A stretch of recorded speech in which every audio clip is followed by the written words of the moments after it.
hired consultants back in 2019 to conduct a study and provide independent recommendations on how to incorporate environmental justice principles into strategic planning and program implementation. So we've already begun increasing staff capacity and created an environmental justice office at DEQ. And we're developing guidance and tools to support environmental justice and apply considerations throughout our programs.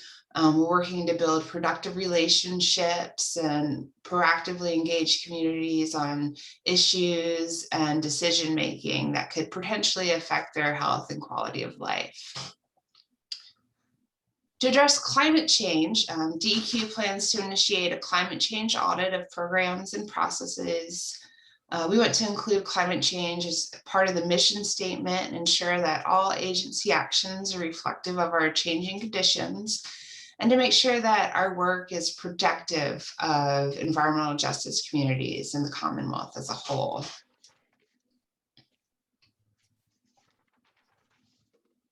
So that was a really quick DEQ overview. And while we have many different programs, Dave and I are both part of the Water Division, where we're working to protect and restore the quality of water, such as the Chesapeake Bay and Virginia's rivers. So this is the DEQ water wheel. And if you've ever been to a presentation from DEQ water folks, you've probably seen this in some form. Basically, everything revolves around our water quality standards, and those have been established to protect waters throughout Virginia. So we have an extensive monitoring program. We have crews out almost every Monday through Thursday throughout the years, taking all kinds of samples. We've got biologists out, sampling fish and bugs. And then all of that monitoring data goes into the assessment. And during the water quality assessment process, monitoring results are analyzed to determine if water quality meets the set standards and is clean enough for swimming or fishing or other designated uses. And if the water quality does not meet those criteria, then those streams are listed in a water quality assessment 305B, 303D integrated report. And then we move to TMDL development. So if a stream makes it onto the impaired waters list, this is where I come in as the TMDL coordinator and develop a TMDL, or that total maximum daily load. It's basically the total amount of a pollutant that can enter a stream without harming it. So if the stream's on the impaired list, then too much of the pollutant or pollutants are entering the stream, and we need to decrease that amount or put that stream on a pollution diet and identify sources of the pollutant and determine reductions. And this is where we do a lot of public process here, and we need a lot of local input. So collaborating with all of y'all is really helpful in this process. And then once we've developed our TMDLs, then we'll move into implementation, and Dave's going to talk about that more in a minute. And I just wanted to show you all quickly a map of the location of all the TMDLs that have been completed in Virginia. You can see we've got a lot of bacteria TMDLs, and then a variety of other ones. You can see in that kind of the pink red, that's all the Chesapeake Bay TMDLs. And we just heard from EPA yesterday. We got provisional approval for the Mattaponi TMDL that we worked on. We've been working on for the past couple of years, so that's exciting. That's one covering bacteria impairments. And with that, I will hand it over to Dave. Thanks, Jen. Congratulations on getting the Mattaponi TMDL. Thanks. That far towards the finish line. I know we have limited amount of time, so I'll go real quick, but I also noticed that Jerome Brooks is on, and Jerome has led DEQ's environmental justice efforts in recent years, kind of informally, and now is the deputy director for the new DEQ Environmental Justice Office. So if you'd like to, Jerome, you could just introduce yourself. Of course, good morning. Good morning to everyone. Thank you for inviting me. I'm just pretty much listening in right now. The Office of EJ and DEQ has now been in existence for about 14 days. So we are really in the early stages and just gathering a lot of information. Myself, I have been working as an EJ coordinator and in this space since 2008. But I really became interested in EJ in 2000. So, and when the agency first did a number of training events on it. So just excited about where we're going and excited to work with everyone. So again, I'm just listening in, taking notes. So feel free to just speak freely. I'm trying to be a sponge at this point. And if I can answer any questions for you, I'll put my information in the chat if you want to, if anyone wants to reach out to me, but very excited about what we're going into. Thank you very much. Great. Thanks, Jerome. So a lot of words here, and I just want to make a couple of big picture points, is that the TMDL, total maximum daily load, is something probably many people have heard of, and that establishes the amount of pollutant reductions that are needed to achieve water quality standards for impaired waters. And of course, they're not self-implementing. They don't just once the equation is completed, poof, we wave a wand and the water quality is better. And so for those TMDLs where the primary sources are non-point sources, not factories and wastewater treatment plants, or even regulated stormwater that are subject to our permit programs, but rather more diffuse sources, whether it's agricultural, residential, septic, forestry, and so on. For those, we prepare implementation plans. And there are required elements required by EPA that are listed in blue on the right, that need to be addressed for EPA to approve the implementation plan. And it is EPA's approval of an implementation plan that creates eligibility for a project area to receive Section 319 non-point source grants. And so if an implementation plan were developed and it wasn't approved by EPA, it's kind of a waste of time, because the main benefit of having an implementation plan is creating access to funding that otherwise wouldn't be available. So I don't want to say more than that, except that, it's the handoff from the TMDL to take the more quantitative approach to what needs to be done, and then working with stakeholders, identify specific environmental improvement actions that should achieve that level of reduction. So Jen, you can move on. We haven't done as many implementation plans as TMDLs.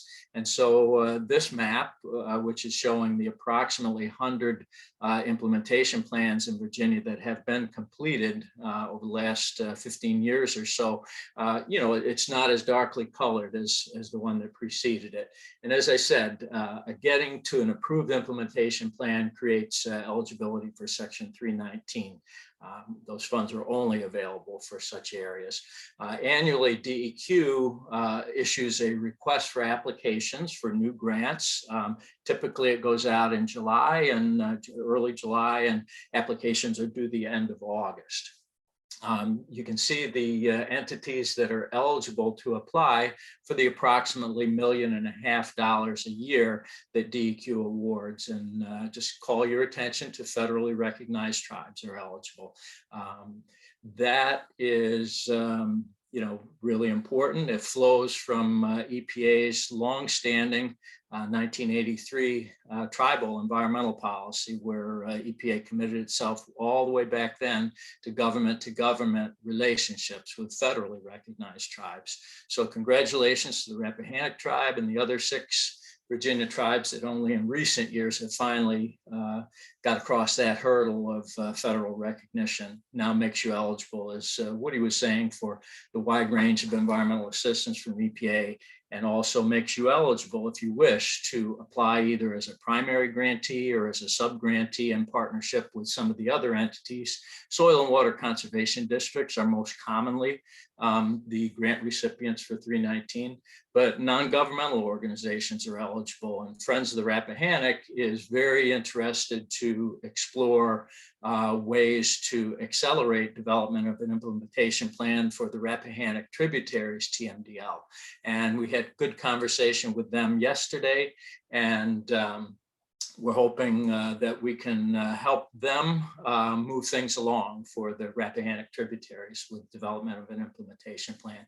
So you can skip on to the next few slides, and we'll just go quickly through them to give you a sense of the type of best management practices that are often included in implementation plans. And by including them in an EPA approved implementation plan, that means that Section 319 funding can supplement the dollars that the state has for agricultural BMPs, and sometimes through WQIF for residential septic BMPs. And the final slide is just showing pet waste stations, composters, a new practice for dog kennels, but also some stormwater management practices. So I presume these slides will be made available. Some people are very familiar with these type field practices to reduce pollutants. These ones are really primarily focused on reducing bacteria. That's the pollutant that DEQ implementation plans have most frequently addressed. But there are many others, of course, sediments, nutrients, metals, and the like. So that's what I really had to go through. And, if there's time, Jen and I are happy to answer any questions you may have. And we're planning to hang on for the rest of the discussion.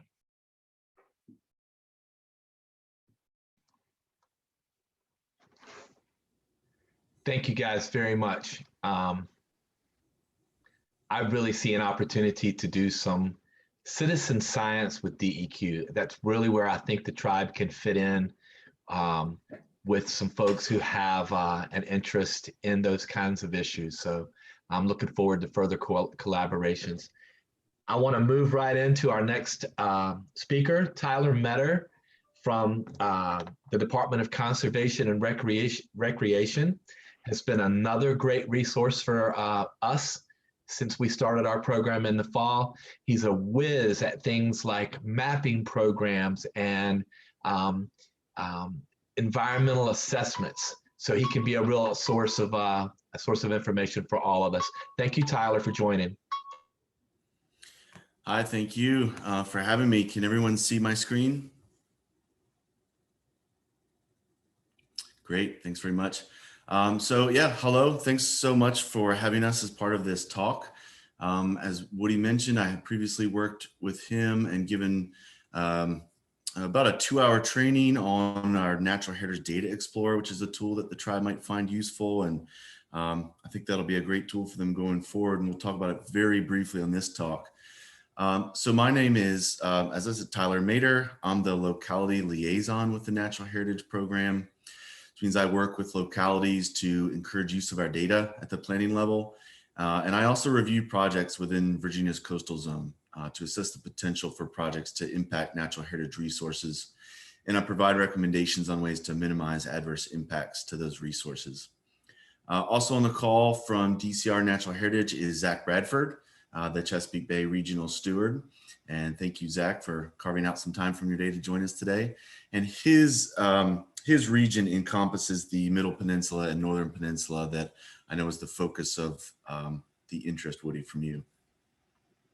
So let me just very briefly provide a little bit of information about what we do and what we track, and also highlight a couple of the resources on our website that may be of interest to tribal members. So we are the Division of Natural Heritage, or sometimes called the Natural Heritage Program. Our mission is conserving Virginia's biodiversity through inventory, protection, and stewardship.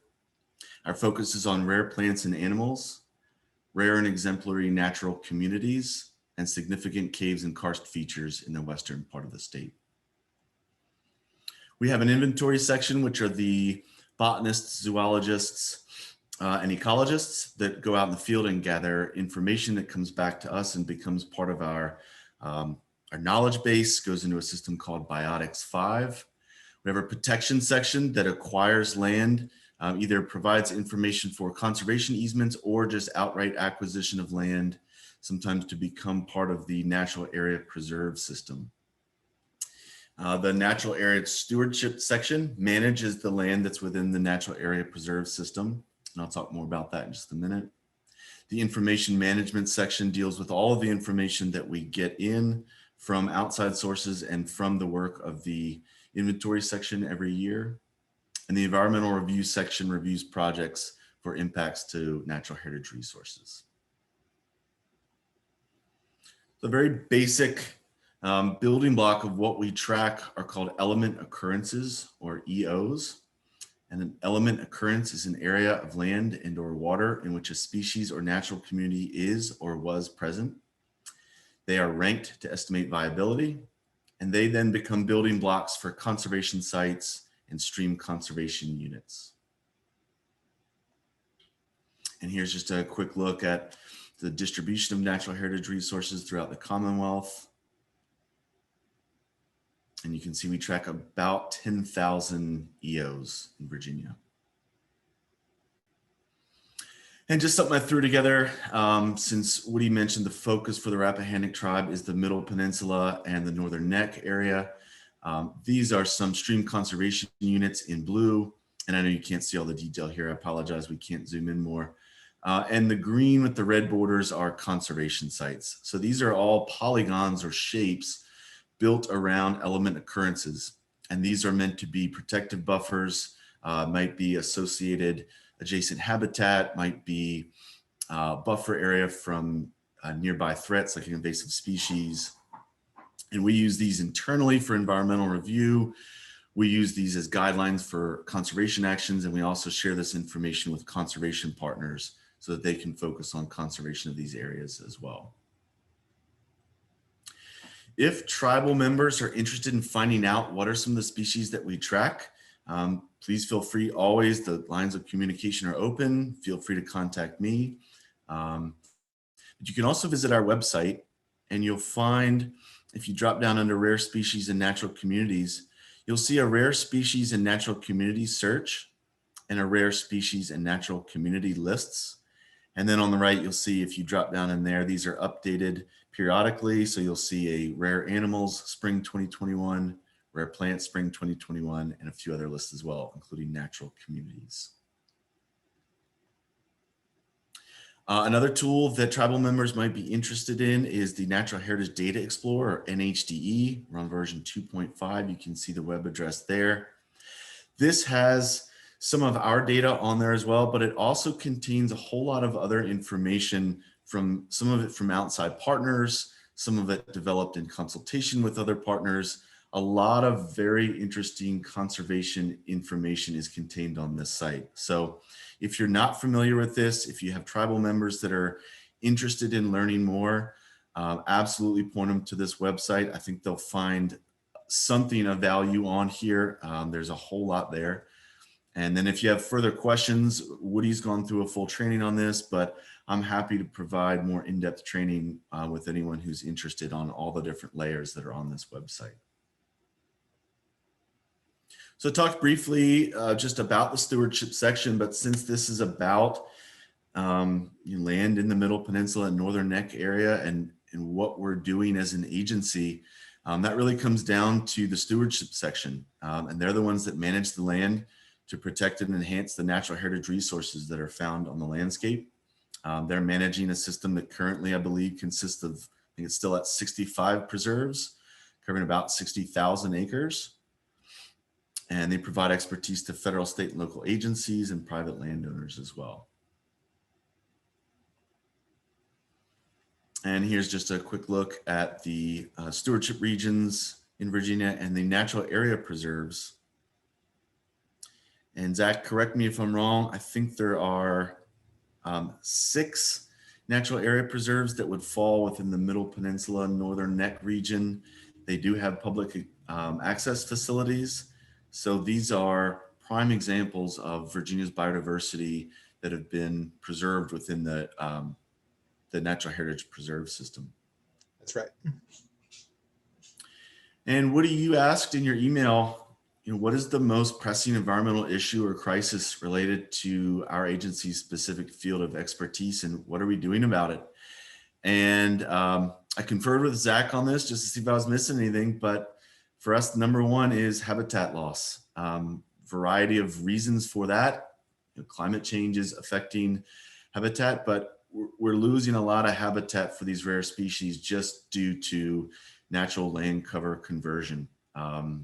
Continued development of all sorts of different types is impacting the existing habitat that's left for these species. And what are we doing about it? That's sort of the day-to-day mission of natural heritage. So in environmental review, we review projects and comment to try to minimize impacts or avoid impacts entirely to natural heritage resources.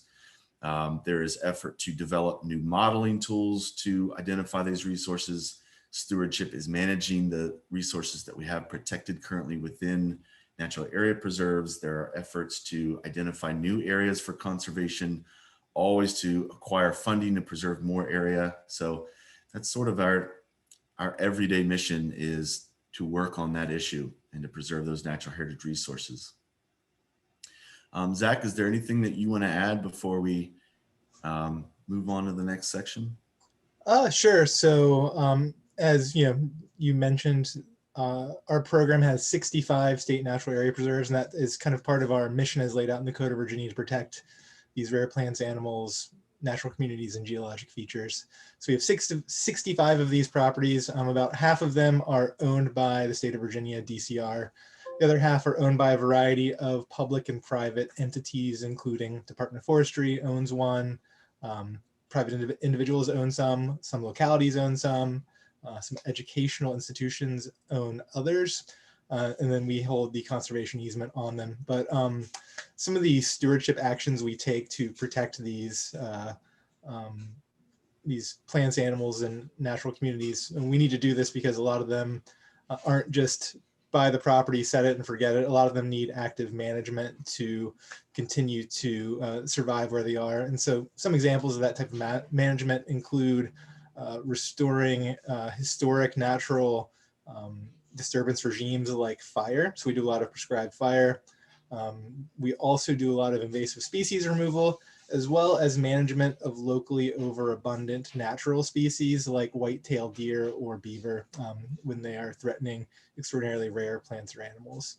And more recently, one of our big stewardship actions is trying to manage an overabundance of public visitation at some places. So with the recent push for outdoor recreation, some of our natural area preserves have received an extraordinarily large number of visitors. So that's just, in a nutshell, some of the things we do in the stewardship section at Natural Heritage. Thanks. Thanks, Zach.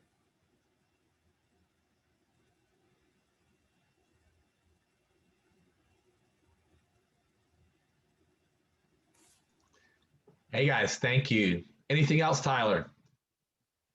Nope, I don't think so now. I just need to figure out how to stop sharing my screen.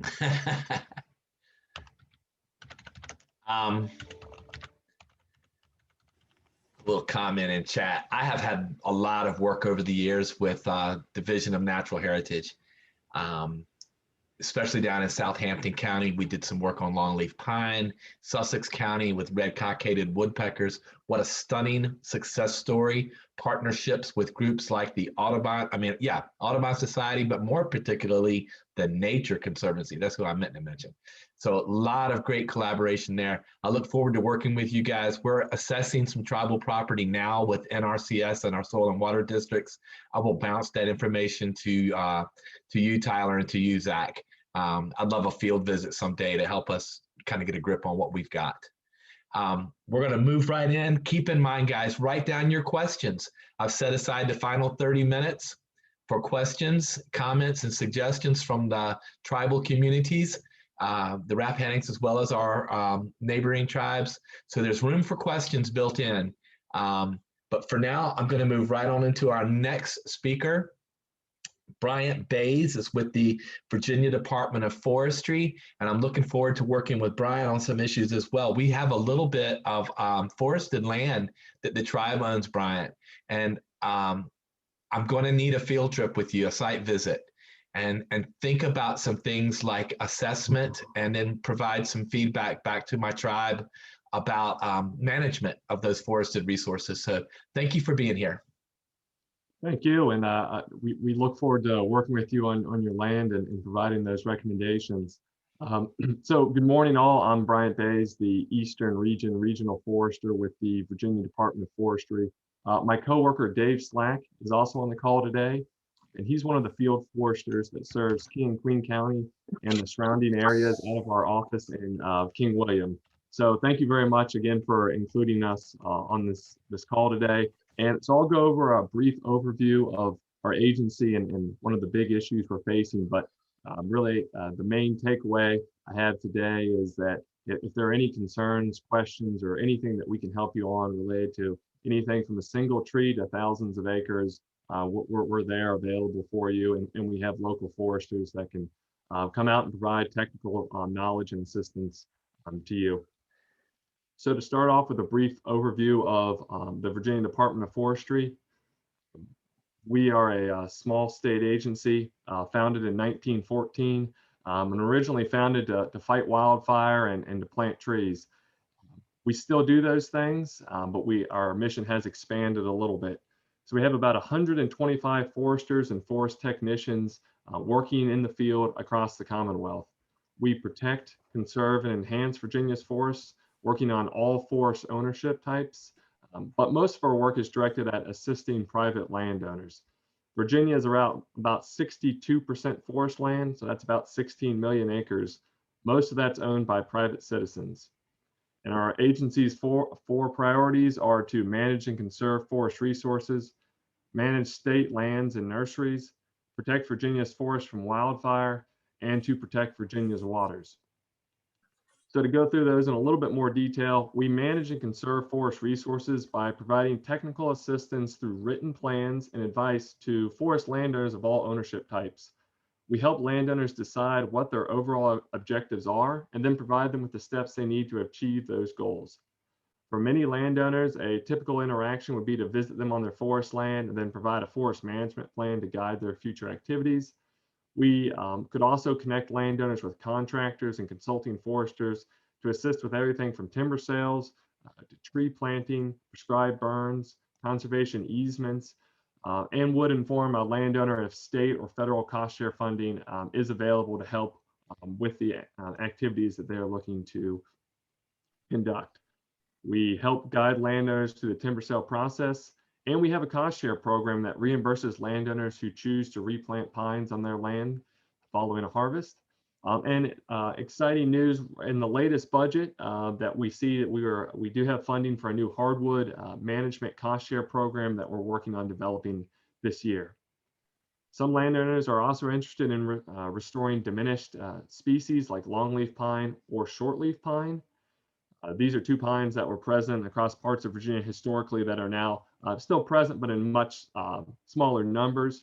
So we grow both seedlings at our nursery and can help landowners establish them on their properties. And then finally, one of the management services that we provide ourselves are prescribed burn services.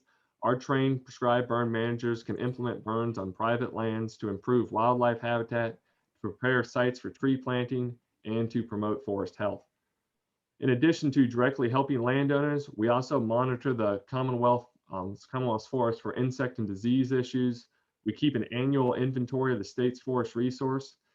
We oversee and distribute grant funding for urban forestry projects, and we conduct forestry research and tree improvement work. Our second priority is managing state lands and nurseries. We have 2 nurseries that grow native Virginia tree seedlings that are available for sale each spring. These bare root seedlings are used from everything from reforestation projects to streamstine restoration plantings to just a single tree planting in someone's front yard. And the best way to order these seedlings is either contacting your local forester, or you can go on an online store that opens each fall. And these seedlings can be mailed directly to you by FedEx, UPS. The department also has 26 state forests across the Commonwealth, which is about 72,000 acres worth of forest land. We have several close by in Essex, King and Queen, and King William. These state forests are all self-supporting and generate income through timber sales and recreational use permits. We manage them for multi-use benefits, including education and demonstration, timber production, wildlife habitat, and hunting, recreation, and water quality protection.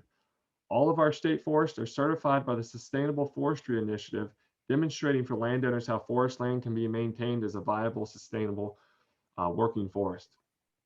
Our third priority with protection from wildfire. So our agency is responsible for responding to and controlling wildfires across the state. We have specially equipped firefighting bulldozers that we use to respond to these fires, and all of our foresters and forest technicians are trained wildland firefighters. We also enforce the Code of Virginia specifically related to wildfires and forestry. To prevent wildfires, we conduct outreach and education and have a program to identify and protect woodland home communities from threats related to wildfire. So through this program, our field staff can provide you or any other homeowner that has a woodland home or business with recommendations on making their home safer. And there's grant funding available to communities to complete mitigation work to improve the safety of a community in the event of a wildfire. And our final priority is water quality protection. Forests play an important role in providing clean water, with more than 50% of Virginia's freshwater resources originating from forests across the state. So in addition to providing clean water, forests also absorb rainfall, refill groundwater, slow and filter stormwater, reduce flooding, and maintain watershed stability. So we believe that no other land use provides clean water like forests. These water supply benefits come from all forests, whether young or old, pine or hardwood. Once forests are established, they continue to provide clean and reliable sources of water for decades. Fortunately, they can also be managed for a variety of products and priorities without negatively impacting water resources. Our foresters use a variety of techniques called best management practices that allow roads, prescribed fire, timber harvesting, and other management activities to be conducted without impacting water resources. So the department is tasked with promoting and enforcing the Virginia Silvicultural Water Quality Law, developing best management practices for forest harvesting operations, and working cooperatively with agencies and landowners throughout the Commonwealth to manage and preserve riparian buffers and protect water quality. The department also monitors best management practice implementation on timber harvest statewide to ensure that water quality is being protected through harvest inspections. We inspect every timber harvest in the state, checking over 5,000 harvests annually. And we're happy to report that we continue to see high best management practice implementation with over 90% of sites having all necessary BMPs applied. So that's a brief summary of most of the work that we do. And so I was asked to highlight one major issue that the department is currently facing. And while Virginia's forests are facing many challenges, one that is relevant to this area and most parts of Eastern Virginia is the loss of productive working forest land through conversion or fragmentation. And so when I say conversion, I don't mean just timber harvesting. I mean forest removal followed by actions that prevent future forests from growing or being managed in the same area. For example, timberland that is harvested, stumps removed, and then homes built, utilities installed, or maybe a conversion to an ag field. And by forest fragmentation, I'm just talking about one large block of forest land that is then divided into smaller blocks of different ownerships, which would then make management of that forest land more difficult. So we believe a stable forest land base is critical to Virginia's environmental integrity, economic viability, and quality of life. Given all the benefits I listed a little bit earlier about the benefits that forests provide, we think those are necessary now and in the future.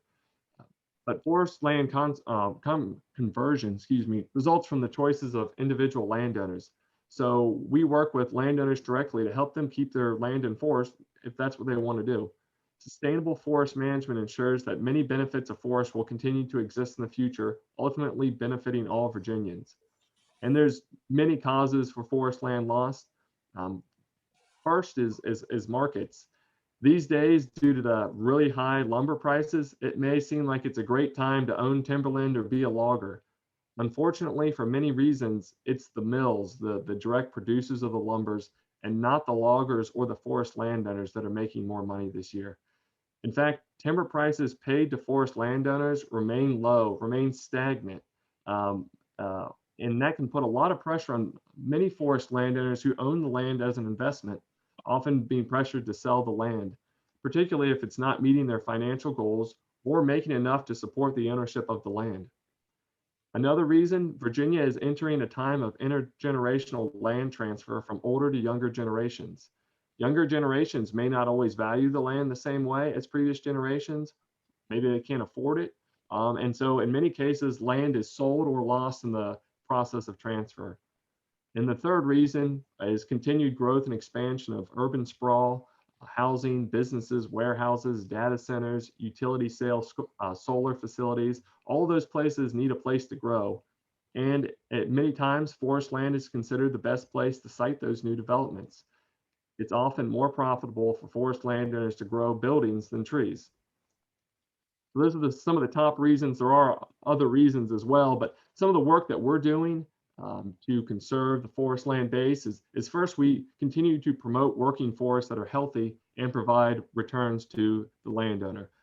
Helping Virginia's forest landowners make their land work for them is one of our primary roles. We recognize that forest management goals and decisions are up to individual landowners, and so we work to provide them with the information they need to make good decisions.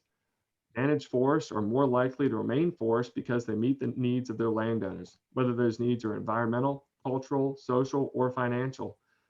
We're also working on 2 additional forest management priority programs, and one is improving the management of hardwood forests across the state. Like I said earlier, there will soon be a cost share program to support those management efforts. And the second is the restoration of diminished tree species like shortleaf and longleaf pine. Second thing that we're doing is we promote and hold conservation easements that protect forest land in perpetuity. We hold easements ourselves, but we also support other agencies and organizations that hold forest land easements. Our easement program prioritizes larger blocks of working forest that provide the greatest range of benefits, with the focus on keeping forest land intact and undivided, enabling landowners to manage their forest land for timber products and environmental values. As of last year, we held about 86,000 acres over 200 easements in more than 60 counties and cities across the Commonwealth. And these easements protect tens of thousands of acres of forest land, as well as hundreds of miles of waterways, including land in the Chesapeake Bay watershed. And then the one final thing we're doing is we support several recognition and certification programs like Century Forest, Stewardship Forest, and Tree Farm that recognize and support good management by landowners and facilitate follow-up by foresters to help landowners continue to manage their land and make good decisions. So that's a really brief summary of our agency and one main issue. Like I said before, if you ever have any questions related to trees or forestry, cost share, timber harvesting, we're really happy to help. And whether to visit you on site or talk over the phone, we're flexible in that regard. And Dave Slack, before I end, is there anything you'd like to add in addition? I don't know there's anything more that I could contribute. That was pretty thorough list. I would simply say if anyone in attendance today has perhaps some specific questions related to the King and Queen, King William area, I'd be happy to try to answer those questions. I have worked with another one of the local tribes in King William, the Upper Mattaponi, on some conservation work they're doing on the tribal grounds where they hold the annual powwow. And so be glad to speak about that when we get to the question and answer period. I don't want us to run too long, go over a lot of time, but anything I could answer, I'd be glad to attempt to answer. Thank you. Thank you, Brian, and thank you, Dave. As you can see from the comment that I posted from Chief Ann, she has a lot of interest in forestry, what's going on in our local region. We may get to it in the Q&A session. We may get to it on a follow-up with a site visit, but I just want you to know that that was a great presentation, guys, on forestry, and I appreciate that.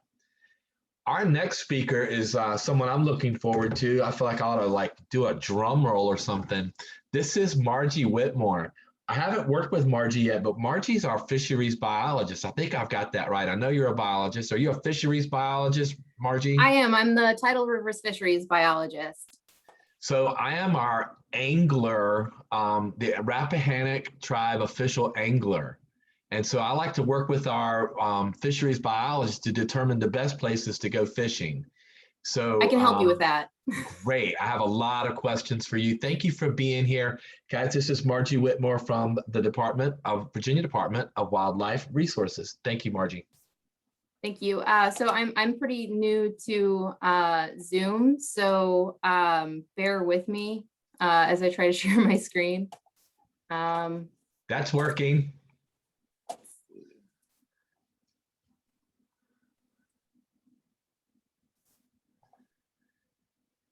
Yep. So is that up? Yep, that looks good. Okay. So first of all, I just want to say thank you to you, Woody, for extending an invitation to be here. I'm fairly new to the agency. I just came on board last July, so creeping up on a year, I guess. And with the pandemic, it's been really difficult for me to, meet our partners. And so I appreciate this opportunity to speak with you guys and learn more about your conservation priorities and concerns. So thank you, Woody, for the invite. So I'm just going to do a broad overview of the agency and focus on the aquatic resources side before delving into what I do as part of the Tidal Rivers program. And I also have included a few updates to the shad and river herring populations in the Rappahannock and the York rivers. So just to start with, the Virginia Department of Wildlife Resources mission is to conserve, connect, and protect. So that means conserving and managing wildlife populations for the benefit of present and future generations, connecting people to Virginia's outdoors through boating, education, fishing, hunting, trapping, wildlife viewing, and other wildlife-related activities, and protecting people and property by promoting safe outdoor experiences and managing human-wildlife conflicts. And that's a broad mission because the agency is involved in a broad range of activities. So that's anything from our wildlife division that manages conservation of wildlife and hunting, to our conservation police officers, to our outreach division that deals with public programming and communication. I'm going to focus on the aquatic resources side of things. So we have a few different kind of branches within that. We have our environmental services scientists that focus on more of the regulatory aspects of the agency. So this is environmental reviews of infrastructure and construction projects that impact our waters, permit reviews. So this could be dam, like FERC relicensing issues. Nestled within the environmental services is the Fish and Wildlife Information Service, also known as BOFWIS. So this is a GIS tool that you all actually may be interested in being able to look through, and I didn't include a slide, I probably should have. But there's information on our anadromous waters, wildlife resources, threatened and endangered species, occurrences and distributions throughout the state. That are available to view from the public. And I think you get a little bit more information if you subscribe. So if you all have any questions about that, I can get you some more answers. We have our hatchery system that's responsible for producing warm and cold water species and stocking them across the state. And on the fisheries management side, we are responsible for research, monitoring, and management of our fisheries resources. So I'm within the fisheries branch. And I am the Tidal Rivers program lead. So within our region, we have biologists covering all of our impoundments in our tidal rivers, and this includes the James, the York, the Rappahannock, and the Piankatank. And different biologists cover different bodies of water. And so part of the Tidal Rivers program goal is to bring the management of our tidal rivers under one umbrella and to make sure that management and our monitoring is consistent and comparable across tidal waters. So my primary responsibility is to identify tidal rivers research and management priorities. And once we kind of identify these priorities, we work with partners and we develop internal projects that address these research and management needs. One of the big things I've been working on since coming on board is to standardize our sampling procedures across tidal rivers. So we do fish community monitoring every fall using boat electrofishing. And we're standardizing that sampling across all tidal rivers. In the past few years, it has really focused on the James and the Chickahominy. And being able to expand it means that we have a better sense of the fish communities and what's going on in those communities across all of our tidal rivers. And we can also compare those data across systems. And we've done the same thing for our blue catfish monitoring. the data that we collect as part of our blue catfish monitoring program is typically the data that's used in a lot of population estimates and projects looking at impacts to native species, et cetera. So we're looking to standardize this across all of our tidal waters and expand it a bit so that those data are more flexible, and it enables us to learn a bit more about the population and track changes over time. And we're also looking to, in the future, develop anadromous monitoring that's standardized across our tidal systems too. The James has kind of had historically low populations of anadromous fish. And so a lot of the emphasis has been on that system, but we're looking to kind of develop and expand sampling so we can have a better sense of what's going on in all of our rivers.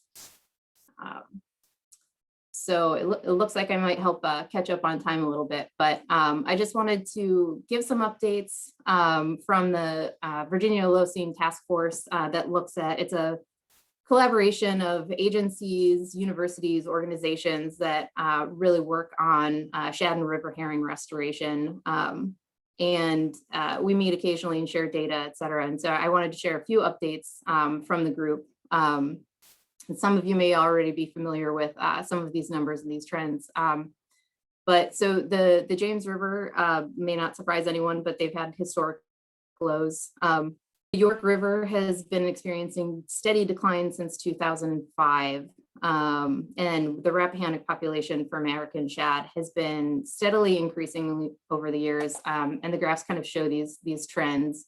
There is a lot of year-to-year variability, but overall in the Rappahannock, they've been kind of steadily increasing on their own over the past several years. River herring, specifically in the Rappahannock, there hasn't been a whole lot of data collection over the years. So VIMS has started a new river herring sampling effort in 2018. Unfortunately, in 2020, the sampling efforts got interrupted by the pandemic, and so they weren't allowed to conduct their normal sampling. And so there's not a lot of data points for this one quite yet, but it does look like the alewife populations are possibly increasing in the Rappahannock, and blueback is possibly decreasing. But at this point, we have 3 data points. And if you look at the graphs, you can see how variable these year-to-year data points are. But they're looking for this to be a long-term data set that will eventually provide a lot more information on the population. So I wish I had more data to share with you on that, but I will keep you updated as I can and as that data comes in. So sampling looks like it has been able to return to normal in 2021. So hopefully we have some more information next year. And so this is a slide that actually our fish passage coordinator, Alan Weaver, just sent to me this morning. So I just wanted to share it with you. This is our American shad catch per unit effort. So it's just gives you an idea of the kind of shad population at these different points over time. So these first 3 sites, Beauchers, Belle Isle, and Manchester, those are in the James River. And the bottom 3, Rutland, Motts, and Kelly's Ford, are in the Rappahannock.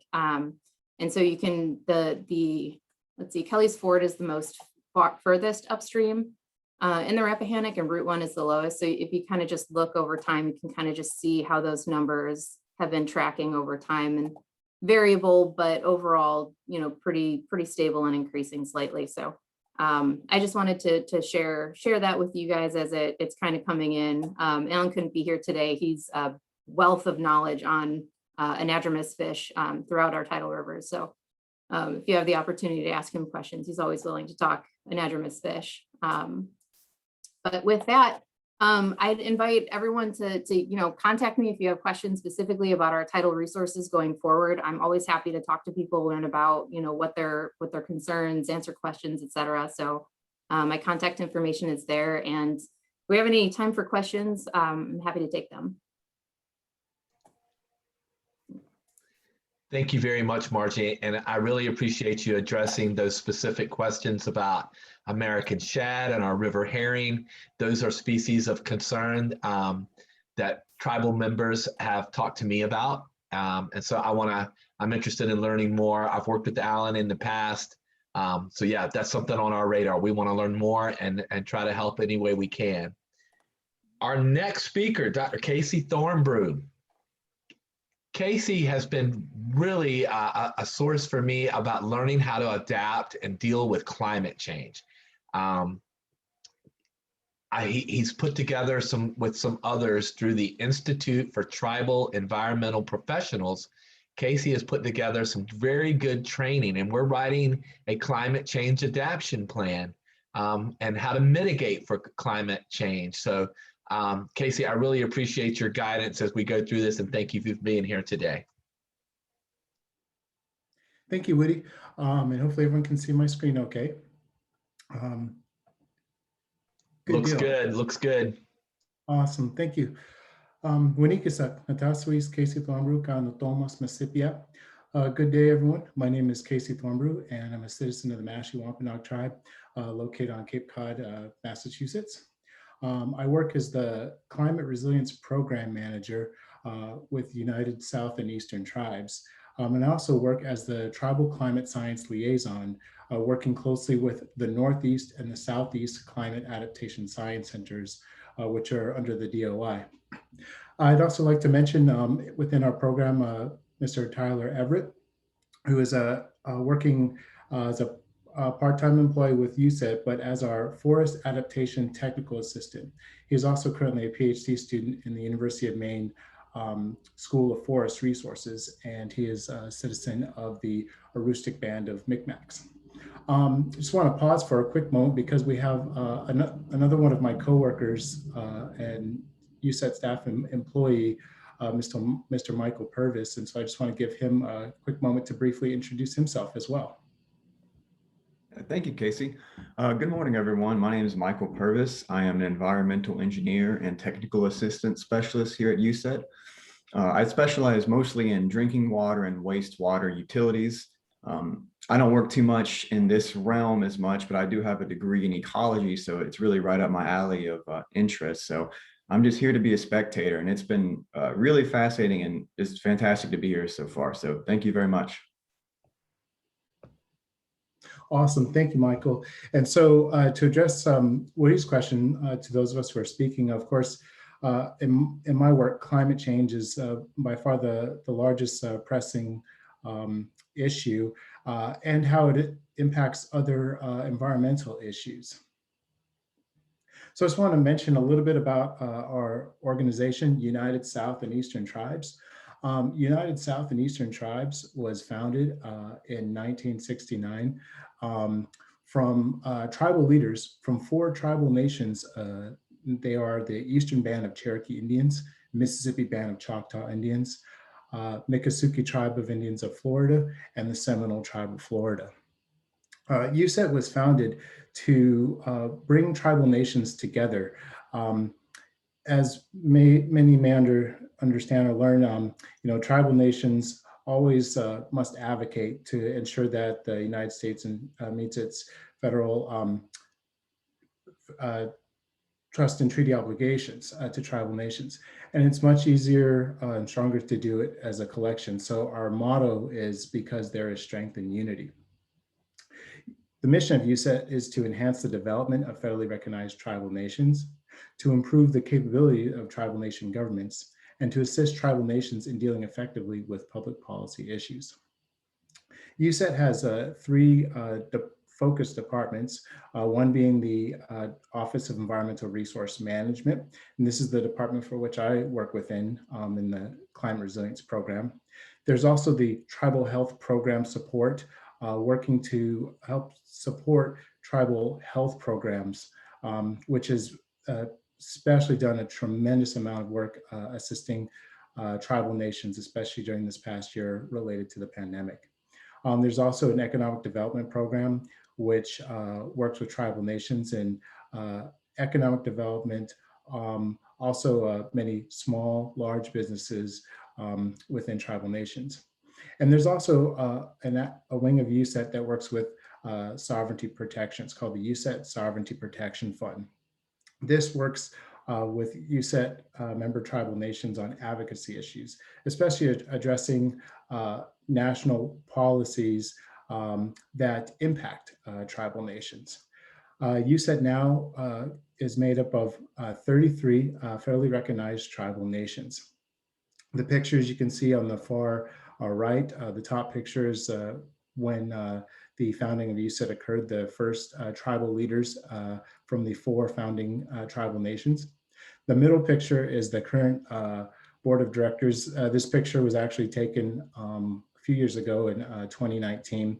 USET's board of directors consists of tribal leaders, chair, vice chair, or chief or vice chief, however a tribal nation defines its leadership. And then the bottom picture is USET program staff. Our staff has actually grown over the past couple of years, so we now have over 50 staff providing technical support to tribal nations. The USET Climate Resilience Program works to assist tribal nations with climate change adaptation planning, including vulnerability assessments. We also work with tribal nations to connect with resources at climate adaptation science centers and other partners. And we work to support tribal adaptation planning and resilience to climate change. We do this through site visits, workshops, and a lot of virtual technical support, which we've done over the past year and a half. There is myself, the program manager, and whom I mentioned in our first slide, Mr. Tyler Everett, who's our forest adaptation technical assistant. Our program is supported through funding from the Bureau of Indian Affairs Tribal Resilience Program. So the Bureau of Indian Affairs Tribal Resilience Program also supports other liaisons like myself. So these are my colleagues across the country. Each one of us works within a specific region and is employed by an intertribal organization within that region. We serve as liaisons to with the climate adaptation science centers of those regions. The Tribal Climate Resilience Program, which there's a link here, which I will share, provides funding also to tribal nations who are working on doing a climate change vulnerability assessment or a climate adaptation plan, or just getting started with building capacity and staffing people to begin exploring what climate change even means for your tribal nation and community. So these come out each year, and I as a liaison work with tribal nations to make sure that you are aware of these opportunities and just to help field some questions and technical support for pursuing these opportunities. So the region that USET covers is a very large region, as you can all see. We actually are in the same space as 3 climate adaptation science centers. And so, as I mentioned, what I do is connect with tribal natural resources, environmental department, or cultural resource staff, and connect staff with personnel, resources, and information at these climate adaptation science centers. These climate adaptation science centers do quite a bit of research on climate change, its impacts to ecosystems, impacts to water quality, as well as plants and wildlife in these spaces. Some of the work I also do is to help support partnerships between the climate adaptation science centers and tribal nations that are doing vulnerability assessments or climate adaptation planning. Just to describe the pictures here, on the far left is an image we had that was shown by scientists from the Southeast Climate Adaptation Science Center, particularly for the Seneca Nation of Indians. We did a virtual climate adaptation plan writing retreat. And so this staff, who was actually a deputy director from the Southeast cast, was showing an example of precipitation projection for the specific area of interest and how there can be variance depending on how climate change emissions go into the future, if they are cut back or if they kind of proceed on a business as usual trajectory. The next picture on the right is a picture from a couple of years ago when we did a site visit, we being myself from the USET Climate Resilience Program and the Southeast Climate Adaptation Science Center. We met with Seminole Tribe of Florida, Tribal Historic Preservation Office staff to look at areas of ecosystem and cultural importance to the Seminole Tribe of Florida and kind of take an assessment of which areas would be more so at risk to the impacts of climate change. What this has led to is a partnership between the Southeast Climate Adaptation Science Center and the Seminole Tribe of Florida to develop a climate change vulnerability assessment for the Seminole Tribe of Florida. In the Northeast, we've been focusing on a lot of issues impacting forests, especially around invasive species. Our forest adaptation technical assistant, Mr. Tyler Everett, has been focusing in particular with the emerald ash borer. Emerald ash borer is an invasive that has been impacting brown ash, also known as black ash trees, which are culturally important, especially for tribal nations in the northern tier. Ash trees are commonly used in basket making and other culturally important activities. So Tyler works on a lot of inventory and assessments of healthy ash stands and working with tribal foresters to ensure the protection and continued health of ash stands. Especially now that we have not been able to do we have not been able to do site visits over the past year for health protection reasons. We've further developed our USET climate change adaptation stories and resources webpage. This webpage shows current stories of tribal climate adaptation, especially in the East, also upcoming events, funding opportunities, and tools tribal departments can use to get information on climate change impacts to particular ecosystems or regions of interest.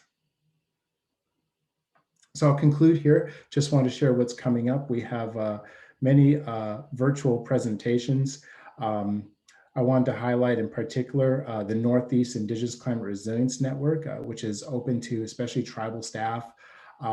We work as a network of tribal nations, organizations, and staff to support each other in building resilience to climate change. We have an awesome speaker lined up, Dr. Kelsey Leonard from the Shinnecock Indian Nation. She will be speaking on tribal culturally based climate adaptation frameworks on the East Coast. So Woody, I will share with you the flyers and registration links for each of these events coming up. And I'll conclude here. Kataba Tanamu, thank you very much for your time.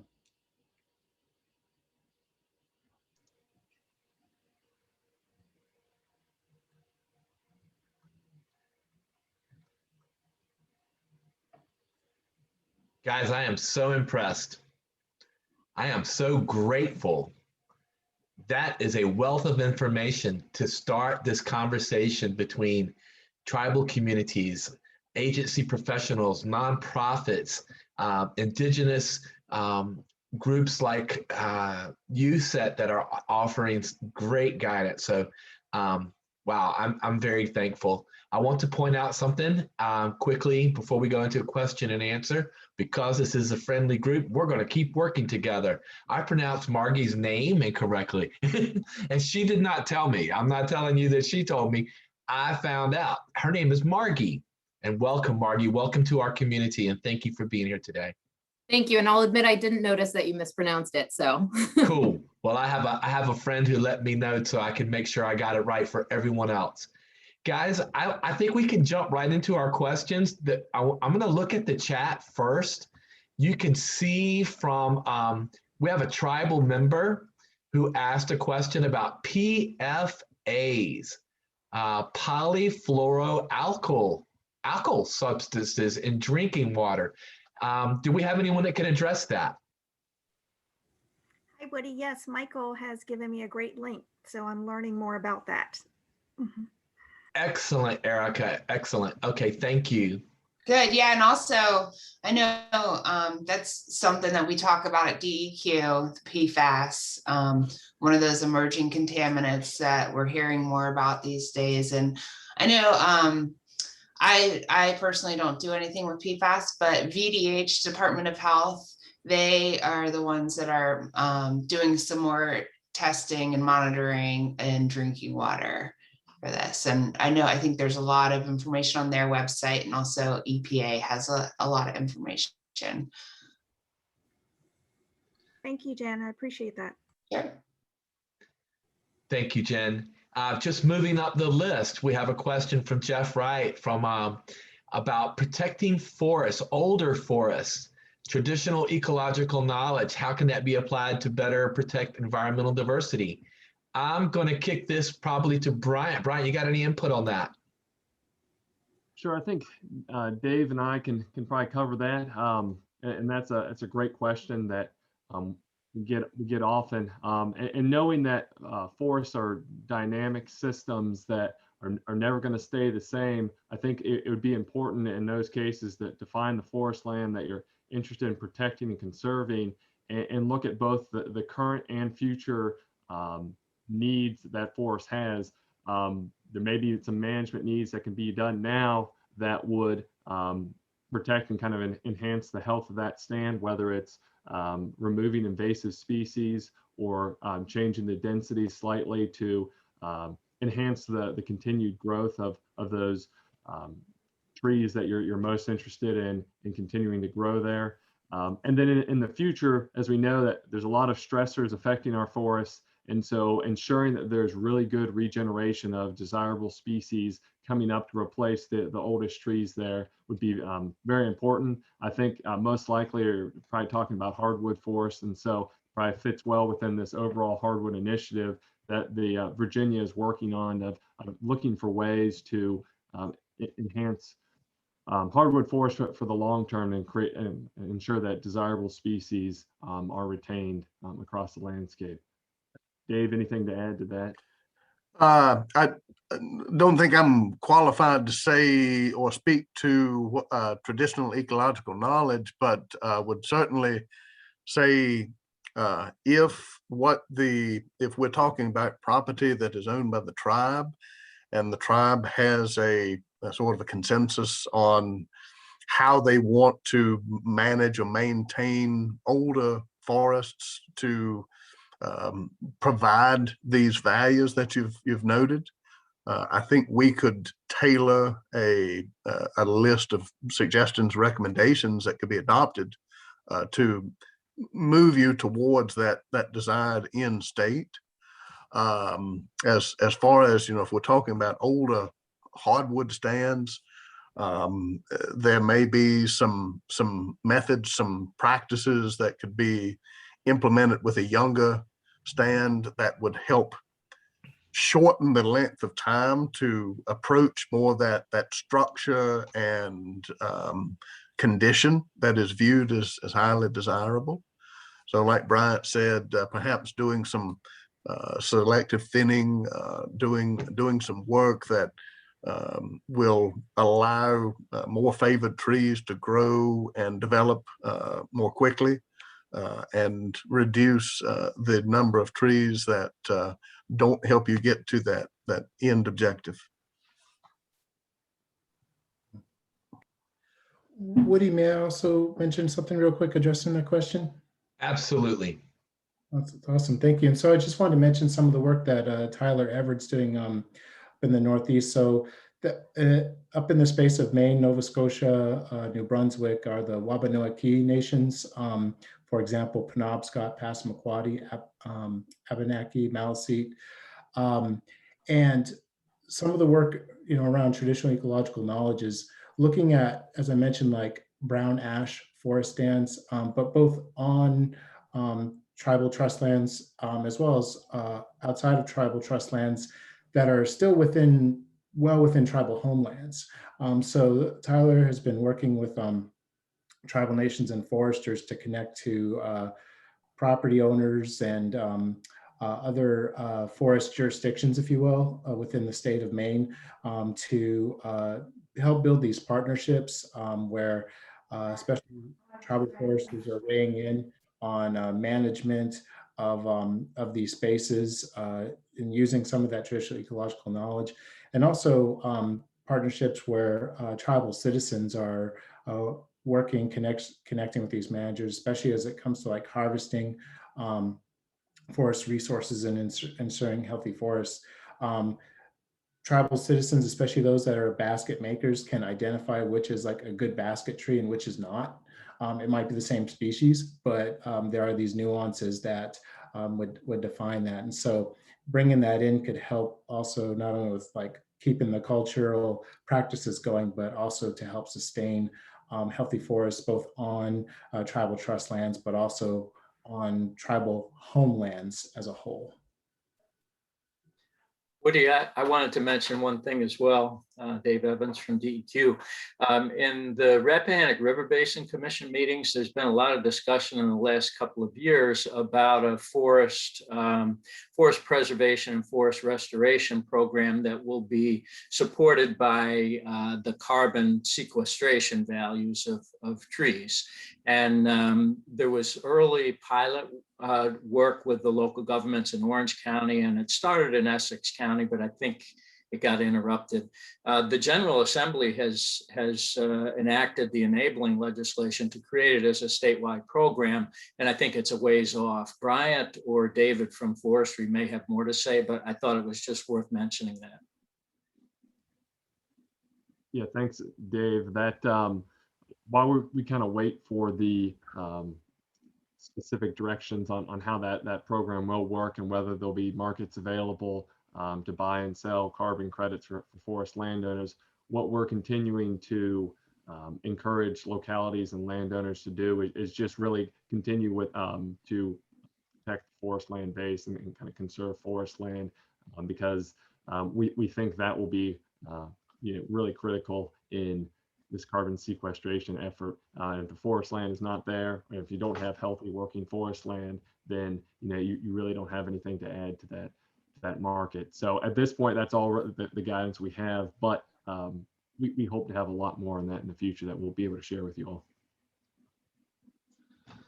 Not to get too far down in the weeds, but certainly having an additional market such as carbon would provide a financial incentive to whether it's tribal lands or private properties to retain your property in forest and continue to grow woods above and beyond the current existing markets for wood fiber that we all are familiar with, where you sell wood in exchange for income, and that fiber is converted to some use. So having an additional market would only support the financial attractiveness of keeping your land in woods and growing woods. I guess there are some details about the older trees get on a per tree basis. They may be somewhat less effective at taking in carbon dioxide and converting it to wood, as opposed to a younger, more vigorous tree. But again, that has to be offset by some of these other values, some of these other attributes, such as stand structure, species dynamics, and other habitat conditions that will vary. So it's going to be a more nuanced. I think it's hard to have a very generalized approach to that. Yeah, Woody, Jeff Wright, just would to add to what Dave said, there is some difference of views on which trees hold the most carbon and whether it's older or more vigorous young. And the jury is still out on that. It's not one or the other, because depending on the species of some of the older trees, they hold much more carbon in perpetuity than does cutting and introducing a new tree. So it's very species specific when you're talking about retention of carbon. Thank you, guys. So now I'm certainly learning something about trees and carbon sequestration. And Casey, thank you for introducing that TEK concept. Basket making, uses by indigenous communities of these forest products, how we can help inform what's important, maybe to that indigenous community. So that's the kind of thing I'm looking for, is opportunities to introduce tribal knowledge to the conversation with our scientists and our resource professionals. So thank you, Casey. We're getting close to our 11:30 time. I am a stickler, trying to be anyway, in respect for everyone's timing, for sticking to our schedule. Is there anyone with a last minute question that we can bring in? And keep in mind that all of you, I think, have my contact information and I have everyone else's. So if there's something that we need to follow up with, That's what this is all about. So this is just the first of many conversations. I am so grateful to all of you for bringing your knowledge and expertise to this forum. Questions from anyone? Woody, just one thing I'd noticed in the chat a bit earlier, there was a question regarding the kind of the levels of timber harvesting locally and forest and animal habitat. Yes. I guess from our perspective, it's certainly a change in habitat condition and habitat type. But I'm not certain that we would say it's a loss in habitat unless those harvested acres are then being converted to residential use or commercial or agricultural use. It certainly is a change in the type of habitat, but there are a number of species that need to have very young, very early growth habitats to thrive in, as well as species that need older, more developed habitat, and those conditions that go along with those older and more developed forest communities. So it moves and it shifts and it varies, but I think the important part is as long as it's remaining as forest, whether it's a young forest or an older forest, anything that's forest, it still has the potential with time to develop into those older habitat conditions or to provide those young habitat conditions that are needed for many species. Thank you, Dave. I know from my personal experience here in Indian Neck, I'm surrounded by a lot of cutover. It was previous pine forest, it's been cut over, and every morning I hear bobwhite quail. Wow, all of us know what quail are facing, that it's been a loss of habitat. We're all, many of us are working on plant programs to try to help with that, help rebound that population. So Dave, I see your point. We've changed that habitat to something else, but quail have moved in and they're making a home there. Yeah, that would be one of the examples of something that needs a very young habitat and thrives under those conditions. Whereas, say, certain migratory songbirds, they need more of an older habitat that's more open in the underwood and provides them with the life needs that they have to have. So it's going to vary, I think. Thank you, Dave. Anything last before we Woody, close out? Jeff? Woody, I was going to say, you being an older angler need older trees with a lot of shade to cover you when you're fishing along the Rappahannock. Absolutely, Jeff. I agree. And, you know, guys, Jeff is involved in a leadership role with Friends of Dragon Run, and I paddled with him there a couple of weeks ago with the group he put together. Fascinating ecosystem. Many of you know about Dragon Run. I'm sure there's some old growth stuff in that swamp. So anyway, thank you all.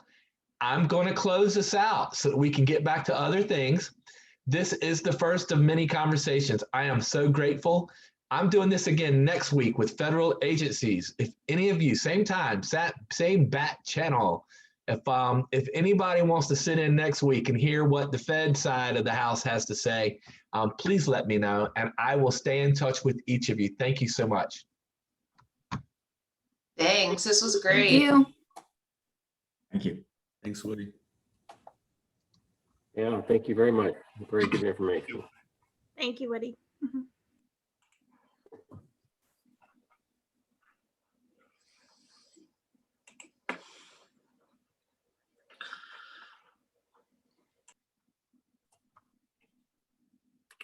Hey, Steve. Well, I'd have to say success, Woody. Very nicely done. Good group of people. I am grateful. Like your background too.